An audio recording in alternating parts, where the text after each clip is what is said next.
Good morning students. As you know chapter 8 चल रहा है अपना, रनिंग में है एंड थोड़ा सा लंबा चल रहा है हमारा चैप्टर, ठीक है। बट कोई इशू नहीं है, हम इसे सारे टॉपिक अच्छे से क्लियर करेंगे। 6 मार्क्स का वेटेज रहता है इस चैप्टर से। So students, in last class we have discussed about importance for consumer and importance for middle man, and as we discussed in the last classes और previous classes, importance of advertisement is classified into 4 parts. The first is for manufacturer, the second is for consumer, and the third is for middleman. Now in today's class we are starting importance for the society, and the next and last topic of this chapter will be discussed techniques of advertisement. Is it clear? So importance for the society. Advertisement portray the lifestyle of a nation. कि जो advertisement होता है वो किसी भी country में रहने वाले लोगों के लाइफस्टाइल को शो करता है। लाइक कितने लग्जरी गुड्स हैं, कितने नॉर्मल गुड्स हैं, नॉर्मल गुड्स की क्वालिटी क्या है, रेंज क्या है। समझ में आ रहा है कि जो एडवर्टिजमेंट जिस लेवल का होगा, जिस लेवल के प्रोडक्ट का होगा, वही रिफ्लेक्ट करता है एक नेशन की लाइफस्टाइल को। It increases the employment opportunities. सबसे बड़ा फ़ायदा है कि एम्प्लॉयमेंट अपॉर्चुनिटीज़ बढ़ती है। क्यों? कोई आप में से सोच सकता है कि सर एडवर्टिजमेंट से कैसे बढ़ेगा। फॉर एग्जांपल कि हमें एडवर्टिजमेंट करना है, उसके लिए लोगों को हायर करना होगा। जितना ज़्यादा एडवर्टिजमेंट उतने ज़्यादा लोगों की ज़रूरत होगी, हमें टीम रखनी पड़ेगी, टीम मेंटेन करेगी। फिर हमने पढ़ा था कि एडवर्टिजमेंट से प्रोडक्शन इंक्रीज़ होता है, प्रोडक्शन बढ़ाने के लिए हमें एम्प्लॉयमेंट जनरेट करना होगा, देन प्रॉफिट होगा, बिजनेस का डेवलपमेंट एक्सपेंशन होगा, उससे भी एम्प्लॉयमेंट जनरेट होगा। तो देखा जाए तो इसका एक बेनिफिट ये भी मिलता है कि कंट्री को एम्प्लॉयमेंट जनरेट हो जाता है। Advertisement lead to increase in demand due to which there is a decrease in production cost and consumer get products at cheaper prices which eventually raise their standard of living.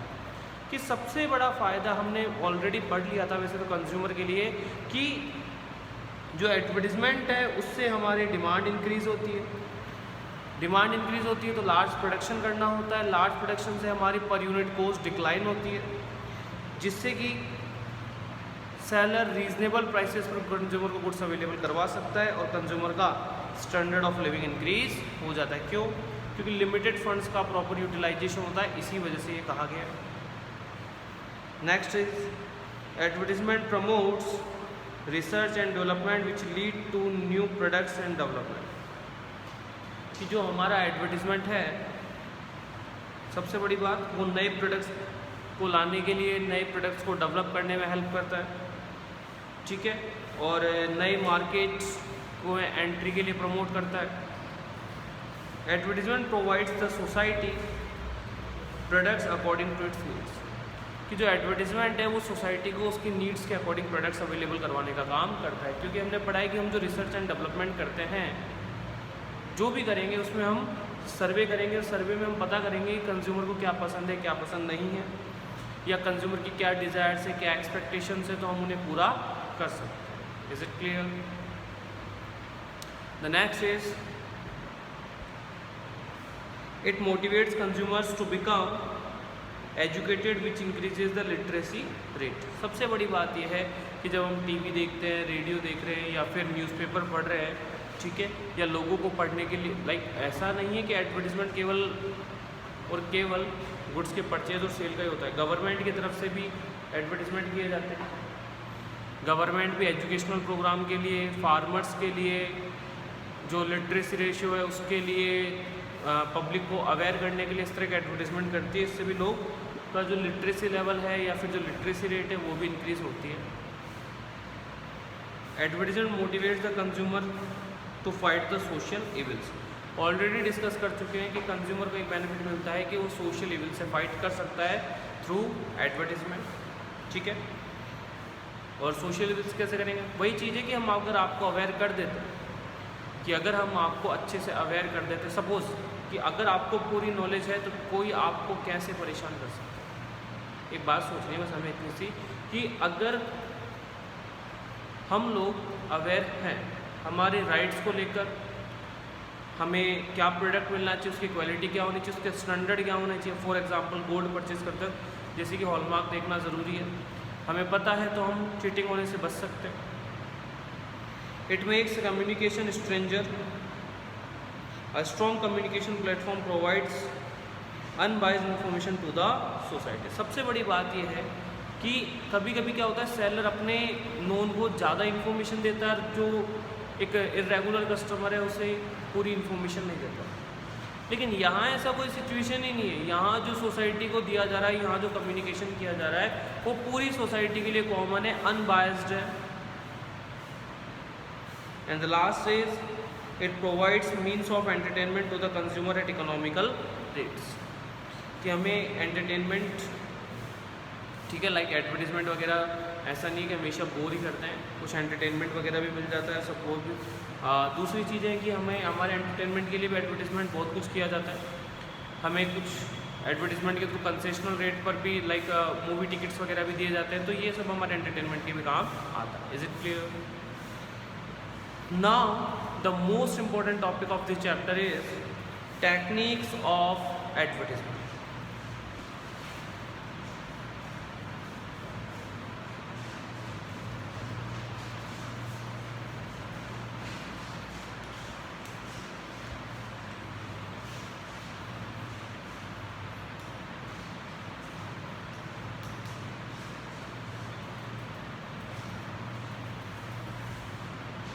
कि advertisement की कुछ techniques है, ध्यान से समझना। अभी तक हमने मीडिया पढ़ा है, मीडिया और टेक्निक दोनों अलग अलग टर्म्स हैं, ठीक है। In the present scenario every organisational needs to advertise its products and services to inform its customer. हर ऑर्गेनाइजेशन करती है, ठीक है। And its product and services to inform its customer, acquire sales and earn name and fame, ताकि वो नाम और काम कमा सके।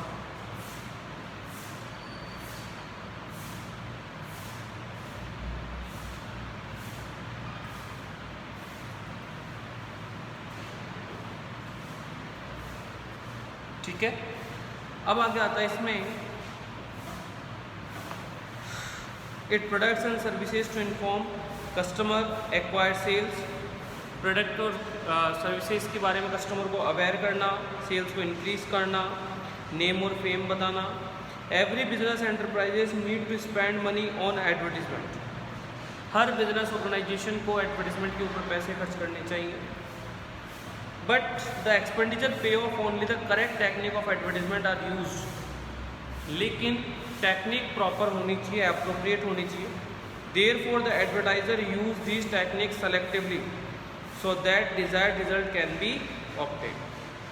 ताकि बेस्ट टेक्निक का हम यूज़ करेंगे तो कंज्यूमर को ज़्यादा इन्फॉर्मेशन दे पाएंगे, ज़्यादा अच्छे से मोटिवेट कर पाएंगे, और इससे बेनिफिट ये मिलेगा कि हम हमारे डिजायर्ड रिजल्ट्स को पूरा कर पाएंगे। कुछ डिस्कस दे रखे हैं, कुछ हम लोग बातें कर रहे हैं। The first is emotional appeal. The first technique of advertisement is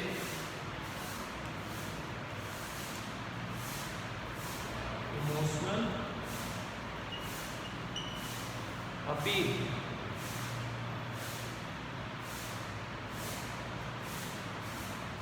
This technique of advertisement is based on two factors, consumer needs and fear factor. Both the factor have been discussed here. कि हम क्या करेंगे, emotional appeal करेंगे, और वो करेंगे दो factors के बेसिस पर। और ये दो फैक्टर है हमारे कंज्यूमर नीड्स और फियर फैक्टर। पहला, need for doing something new, कि हम ये अपील करेंगे कि आप कुछ नया ट्राई कीजिए। Need for acceptance, need to be noticed, need to change old product, need for safety, need to become attractive. ठीक है, ये आपको करना है। देन आता है फियर फैक्टर, कि लोगों को डराकर अपील की जाएगी। फॉर एग्जांपल इंश्योरेंस के जो हम एडवर्टीजमेंट देखते हैं उसमें आपको डराया जाता है कि इनकेस अगर डेथ वगैरह हो जाती है तो आपकी फैमिली अनस्टेबल हो जाएगी। तो वहाँ जैसे कि fear of accident, fear of death, जो हमारे हेल्थ इंश्योरेंस होते हैं, लाइफ इंश्योरेंस होते हैं, उसका एक एग्जाम्पल है ये। किस तरह से फियर फैक्टर बताकर एडवर्टीजमेंट किया जाता है। ठीक है, देखो अब क्वेश्चन ये आता है कि सर डिफरेंस क्या है, मीडिया और टेक्निक में डिफरेंस क्या है, दोनों सेम ही तो होते हैं? नो, दोनों सेम नहीं। मीडिया का मतलब है कि कंज्यूमर और प्रोड्यूसर दोनों के बीच में जो कम्युनिकेशन का मोड है, that means TV, radio, electric sign board, ये तो मेथड्स, ये क्या है, मीडिया है जिसके थ्रू हम कम्युनिकेट करेंगे। और टेक्निक उस एडवर्टीजमेंट, जैसे कि टीवी पर जो एडवर्टीजमेंट आ रहा है उसमें हम इनमें से जो ऑप्शन सेलेक्ट करेंगे वो होगा हमारा टेक्निक। ठीक है, जैसे कि हम टीवी पर एडवर्टीजमेंट कर रहे हैं तो मीडिया है, लेकिन उस टीवी में ही हम आपको डरा रहे हैं कि इंश्योरेंस ले लो वरना कल को अगर कुछ हो जाता है तो आपकी फैमिली अनस्टेबल हो जाएगी, परेशान हो जाएगी। तो ये हमारा कौन सा है, इमोशनल अपील टेक्निक यूज़ की हमने एडवर्टीजमेंट मीडिया के साथ। Fear of getting sick, fear of becoming obsolete, पुराना होने का डर, सब कुछ ये इसमें आ जाता है। नेक्स्ट आता है advertisement for publicity. Under this consumers are given free samples of the product in order to gain attention. Consumer trade fairs, publicity events, advertisement campaigns use to present the products in the front of consumer. कि ध्यान से समझेंगे हम इस चीज़ को। हमने पढ़ा था कि फ्री सैंपल्स देते हैं हम सेल्स प्रमोशन, ठीक है, लेकिन फ्री सैंपल्स देंगे कहाँ? सबसे बड़ी बात तो हम यही कर रहे हैं कि फ्री सैंपल्स देंगे कहाँ? क्या रिटेलर्स के थ्रू? यस, रिटेलर्स भी दे सकते हैं, कैनोपी लगा सकते हैं हम किसी फेयर में, अपने ही किसी पर्सन को पर डेमोन्स्ट्रेट करके दिखा सकते हैं। तो ये एडवर्टीजमेंट का ही पार्ट है कि हम वहाँ लोगों को हमारे प्रोडक्ट का एक सैंपल दिखा रहे हैं, एडवर्टाइज कर रहे हैं कि देखिए इस तरीके से आप हमारे प्रोडक्ट को यूज़ कर सकते हैं। ठीक है, next is brand advertisement. Under this technique those who have purchase that product are motivated together, are ready to look forward. For example the advertisement of Pantene shampoo says that 15 billion woman trust the brand. कि एक ऐसी technique जिसमें हम हमारे brand को बता रहे हैं कि हमारा जो ब्रांड है देखिए उस पर कितने लोग ट्रस्ट करते हैं, कि अभी तो हैं, आप भी फॉरवर्ड आगे आने वाले टाइम में हमारे साथ जुड़ जाइए। इन्होंने एक एग्जांपल दिया, जैसे कि पैंटीन शैम्पू वाला कह रहा है कि हमारे साथ अभी 15 बिलियंस जो वुमेन्स है वो ऐड ऑन हो चुकी है। नेक्स्ट आता है facts and figures. Under this the advertiser use facts and figures to portray their products as better. Colgate is recommended by 70% of dentists in the world. कि जहाँ हम फैक्ट और फिगर्स यूज़ करेंगे, पॉपुलेशन का कह सकते हैं, डेंटिस्ट का कह सकते हैं, फिजिशियंस का कह सकते हैं, ठीक है, लोगों का कह सकते हैं। अब आप कहेंगे सर इसमें और ब्रांड में, एडवर्टीजमेंट में क्या डिफरेंस है? कि यहाँ हम ये कहेंगे, ठीक है, कि आपको रिकमेंडेशन ये लोग दे रहे हैं, मतलब हम फैक्ट कह रहे हैं कि ये रियल फैक्ट है, जैसे कि WHO ये सजेस्ट कर रहा है, कंट्री ये सजेस्ट करिए, जहाँ ऐसे कह रहे हैं कि इतना % डेटा आपको सजेस्ट करता है, वो होता है हमारे फैक्ट्स एंड फिगर्स। और जब हम ये कह रहे हैं कि देखो अभी तो इतने लोग हमारे साथ जुड़ चुके हैं, आप भी जुड़ जाइए, तो ये होता है हमारा ब्रांड एडवर्टाइजिंग। वैसे ऑलमोस्ट सिमिलर से लगते हैं लोग, ठीक है। सो स्टूडेंट्स, बाकी के रिमेनिंग जो पॉइंट्स हैं we will discuss in the next classes. और यहाँ तक पढ़ना है और एक एक पॉइंट को बारीकी से समझना, क्योंकि ये जितने भी पॉइंट्स हैं ये ऑलमोस्ट हमें सिमिलर लगते हैं, बट ये सिमिलर नहीं है। हर एक का अपना एक स्पेशल फीचर है जो कि हमें इसे पढ़ने से और इसे समझने से ही पता चलेगा, ठीक है। सो बेसिकली चैप्टर 6, 7, 8 से 6 मार्क्स के क्वेश्चंस पुटअप किए जाते हैं। तीनों में से किसी एक भी चैप्टर से पूछा जा सकता है, और में मिलेगा तो मतलब एक तरह से 2 चैप्टर से हमें 6 मार्क्स क्वेश्चन मिलना है। तो इम्पोर्टेंस के पॉइंट्स देखें तो उस हिसाब से भी, ठीक है, एडवर्टीजमेंट के ज़्यादा पॉइंट्स हैं, नीड भी हो सकती है, इसकी टेक्निक्स भी हो सकती है। तो advertisement is one of the most important chapter for 6 marks, ठीक है। वैसे मार्केटिंग भी बड़ा चैप्टर है, बट एडवर्टीजमेंट थोड़ा सा लेंथी है, तो यहाँ से क्वेश्चन आने के ज़्यादा चांसेस मिल जाते हैं। Is it clear? So remaining techniques will be discussed in the next classes. Okay students, if you have got any doubt related to these topics, you can ask through WhatsApp. Okay students, stay home, stay safe. Thank you students.